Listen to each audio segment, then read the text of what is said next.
শিৱসাগৰৰ দৰিকাপাৰ হাতীমৰীয়া গাঁৱত আহি বৰ্তমান সময়ত উপস্থিত হৈছেহি অসমৰ মোহময়ী অভিনেত্ৰী গায়ত্ৰী মহন্ত আৰু সমান্তৰালভাৱে নিউজ লাইভৰ কাৰ্যবাহী সম্পাদক ছায়ামণি ভূঞা। আৰু মই এইখিনিতে উল্লেখ কৰিম যে এটা সময়ত অসমৰ ৰাইজৰ মাজত ব্যাপক জনপ্ৰিয়তা লাভ কৰা যি জোনবাই, সেই জোনবাইৰ যিখন VCD, সেই VCD যিখন ঘৰত শ্বুটিং হৈছিল সেই জোনালীহঁতৰ ঘৰখনলৈ আজি গায়ত্ৰী মহন্ত আহিছে। মই পোনে পোনে তেখেতৰ কাষলৈ যাম। বাইদেউ, আজি জোনালীৰ ঘৰখনলৈ আপুনি আহিছে, আপোনাৰ এসময়ৰ আপোন ঘৰখনলৈ কেনেকুৱা অনুভৱ, কি ক'ব? বহুত বছৰৰ পিছত আহিছোঁ। বহুত বছৰ মানে প্ৰায় 22 বছৰমানৰ পাছত আৰু বৰমাক লগ পাইছোঁ। আমি যেতিয়া শ্বুটিং কৰি আছিলোঁ তেতিয়া বৰমাৰ ল'ৰাকেইজনে বিয়াই কৰোৱা নাছিলে আৰু এতিয়াতো নাতিও হ'ল। গতিকে বহুত বছৰৰ ব্যৱধান আৰু গাঁওখন এতিয়া বৰ্তা এজনো ঢুকালে। বহুত দিনৰ পৰা আচলতে মন গৈ আছিলে আহিবৰ কাৰণে, কিন্তু এনেকৈ সুবিধা হোৱা নাছিলে। আজি আহিলোঁ, বৰমাকো লগ পালোঁ আৰু এই ঘৰখনলৈ বুলি আহিছোঁ, এই গাঁওখনলৈ বুলি আহিছোঁ। যদিও আমি আমাৰ পৰিয়ালৰ ফালৰ পৰা আৰু ছায়ামণি ভূঞা ফাউণ্ডেশ্যনৰ ফালৰ পৰা আমি বানে বিধ্বস্ত কৰা তিনিওখন জিলাতে যিমানখিনি পাৰোঁ আমাৰ সাহাৰ্য অনুসাৰে আমি সহায়ৰ হাত আগবঢ়াবলৈ চেষ্টা কৰি আহিছোঁ। কিন্তু কিবা কাৰণত আমাৰ এই গাঁওখনলৈ অলপ হাত পলম হ'ল। বহুত চেষ্টা কৰিছোঁ, কিন্তু কিবা কাৰণত মিলি উঠা নাছিলে। আজি আহিলোঁ, আজি গাঁওখনৰ মানুহখিনিক লগ পাইছোঁ। আকৌ সেই জোনবাইৰ শ্বুটিঙৰ দিনবিলাকলৈ মনত পৰিছে। আচলতে আমি যি সাধ্য অনুসাৰে আমি যি সহায় কৰিছোঁ, সেয়া যিমানখিনি অনিষ্ট হৈছে, এই অকল এই গাঁওখন বুলিয়েই নহয়, তিনিওখন জিলাতে যিখিনি অনিষ্ট হৈছে তাৰ তুলনাত তেনেই নগণ্য। কিন্তু তথাপি আমি আগবাঢ়ি আহিছোঁ। সেয়াই আৰুনো কি ক'ম আৰু।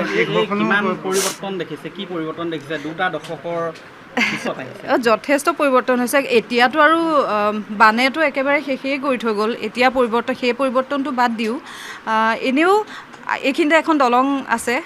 আমি যেতিয়া শ্বুটিং কৰিছিলোঁ সেই দলংখন কাঠৰ আছিলে আৰু এতিয়া আজি আহোঁতে দেখিছোঁ দলংখন পকী হ'ল। আৰু বহুতখিনি পৰিৱৰ্তন হৈছে। আৰু যিমানেই পৰিৱৰ্তন হওক, মানুহখিনিতো একেই আছে। বৰমাক লগ পাই অনুভৱ কৰিছোঁ। হয় হয়, যথেষ্ট পৰিকল্পনা মানে তেনেকৈ আমি ব্যক্তিগতভাৱে যিখিনি পাৰোঁ বৰমাহঁতৰ ঘৰখনলৈ সহায়ৰ হাত আগবঢ়াম বুলি আহিছোঁ আজি, আৰু গাঁওখনলৈও সিমানেই আৰু। কিন্তু সদায় থাকিম আৰু লগত।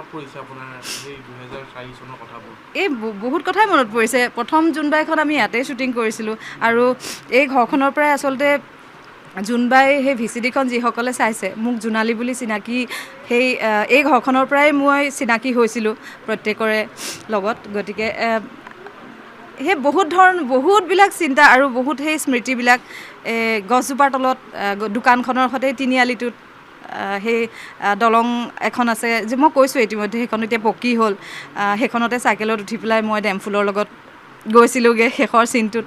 বহুতখিনি স্মৃতি আছে। নাই, এইটোতো পাইছোঁৱেই আৰু লগে লগেই খবৰ পাইছোঁ। কিন্তু সেয়াই আৰু কি ক'ম,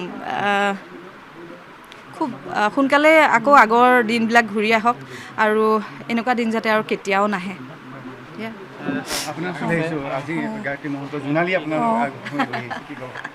কিনো ক'ম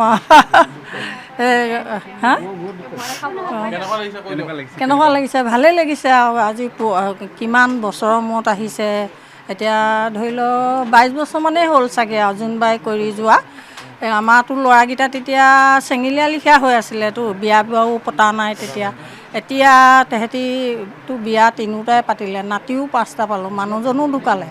তাতে এতিয়া দেখি আৰু চবকে ভালেই লাগিছে, আনন্দ লাগিছে আৰু ঘৰখন খালী আৰু এনেকুৱা লিখীয়া আগৰ ঘৰ হৈ থকা নাই আৰু মুঠতে। এতিয়া বহুত বেলেগ হৈ গ'ল আৰু বানে গোটেই হেৰি কৰি নিলে আৰু সেয়া।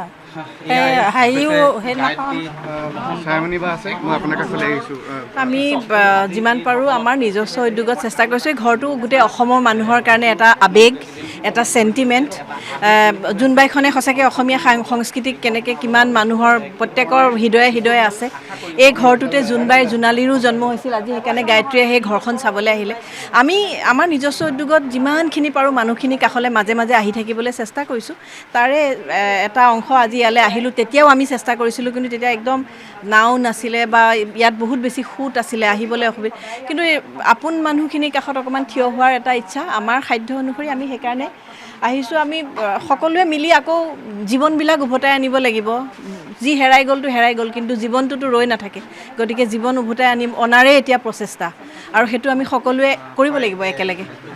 ধন্যবাদ জনেশ্বৰ। ক'ব লাগিব যে মই পুনৰবাৰ উল্লেখ কৰিম যে অসমৰ অন্যতম জনপ্ৰিয় যি জোনবাই, সেই জোনবাইৰ যিখন ঘৰ, জোনালীহঁতৰ যিখন ঘৰ, সেই ঘৰখনলৈ আজি গায়ত্ৰী মহন্ত আহিছে। সমান্তৰালভাৱে নিউজ লাইভৰ কাৰ্যবাহী সম্পাদক ছায়ামণি ভূঞা আহিছে, আৰু তেওঁলোকে পৰিকল্পনা কৰিছে যে পুনৰ এই ঘৰখন যি ক্ষয়ক্ষতি হ'ল, এই ক্ষয়ক্ষতি তেওঁলোকে বুজ লৈছে। আৰু ক'ব লাগিব আজি গায়ত্ৰী মহন্ত যথেষ্ট আৱেগিক হৈ পৰিছে। সেই 2004 চনৰ যি জোনবাই, সেই জোনবাইৰ কথাতে উনুকি আহিছে, আৰু কি ধৰণে এই অঞ্চলটোৰ কি কি পৰিৱৰ্তন সেই কথাও তেওঁ উল্লেখ কৰিছে। আৰু এইখিনি সময়ত ক'ব লাগিব যে এই যি পুৰণা ঘৰখন, যি ঘৰখন এটা সময়ত সকলোৰে অসমবাসীৰ সকলোৰে আপোন আছিল, সেই ঘৰখন বানে ক্ষতিগ্ৰস্ত কৰিছিল। আৰু সেই ক্ষতিগ্ৰস্ত ঘৰখনৰ বুজ ল'বলৈ বা সেই আপোন মানুহখিনিক লগ পাবলৈ আজি গায়ত্ৰী মহন্ত আহিছে। আৰু আজি তেখেতক দেখিবলৈ পোৱা গৈছে যে তেওঁ পুৰণি দিন স্মৃতি ৰোমন্থন কৰি যথেষ্ট আৱেগিক হৈ পৰিছে।